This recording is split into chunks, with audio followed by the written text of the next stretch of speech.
नमस्कार मित्रों। ये हमारी जिन श्रृंखला का आखिरी अंक होगा। तो चलिए गौर से सुनते हैं आज मैं क्या आखिरी अंक में प्रस्तुत करने वाला हूं, और साथ ही साथ आप लोगों से मैं अनुरोध करूंगा कि कृपया करके अगर आपको ये श्रृंखला बहुत ही ज़्यादा जानकारी से भरी हुई लगी है, महत्वपूर्ण लगा, आपके समय का बहुत सही यूटिलाइजेशन हुआ है, तो प्लीज़ इसके एक लाइक ज़रूर कर दें, सब्सक्राइब कर दें मेरे चैनल को, और ज़रूर शेयर करें अपने सारे जाने माने लोगों से। चलिए आगे बढ़ते हैं। बातचीत का विषय है जिन्न की बारे में बात करना या जिन्न के विषय पर बात करना।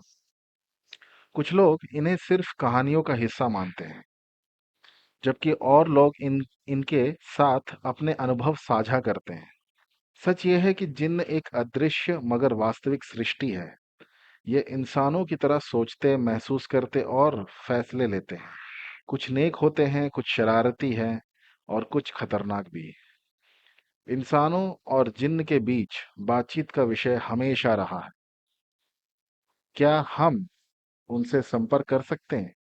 क्या वो हमारी मदद करते हैं या नुकसान पहुंचाते हैं?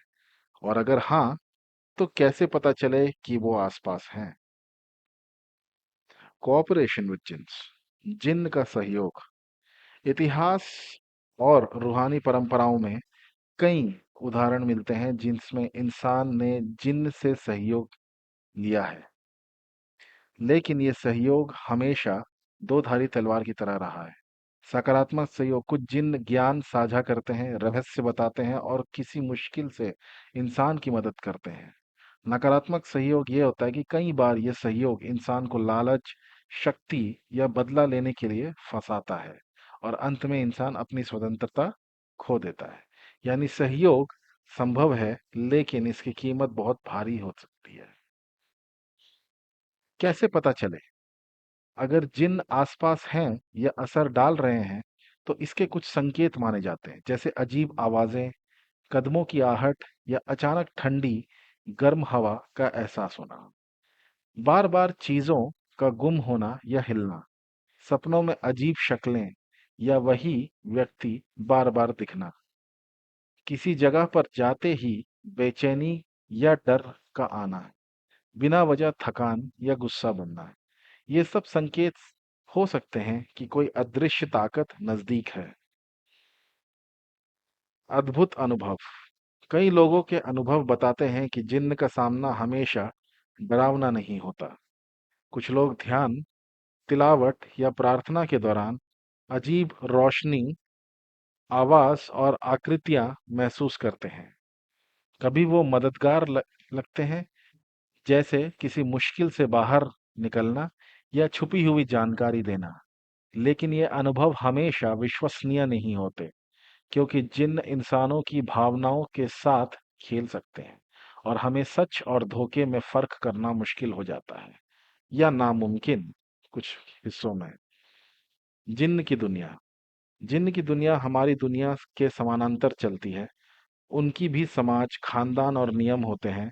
वो भी खाते पीते, शादी करते और मरते हैं। लेकिन फर्क ये है कि उनकी उम्र इंसानों से कहीं ज्यादा होती है। वे तेजी से जगह बदल सकते हैं और इंसानों की नजर से अक्सर छिपे रहते हैं। उनकी दुनिया इंसानों की तरह विविध है, कुछ नेक, कुछ बुरे और कुछ बिल्कुल उदासीन। निष्कर्ष, जिन्न की दुनिया रहस्यमयी है। उनसे बातचीत, सहयोग या अनुभव संभव है, लेकिन हमेशा जोखिम भरा।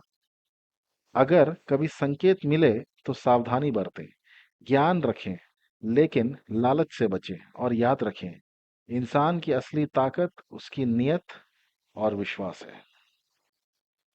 चलिए हम इस श्रृंखला को आज अंत करते हैं इस वीडियो से।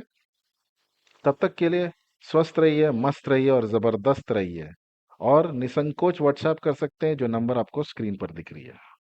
धन्यवाद।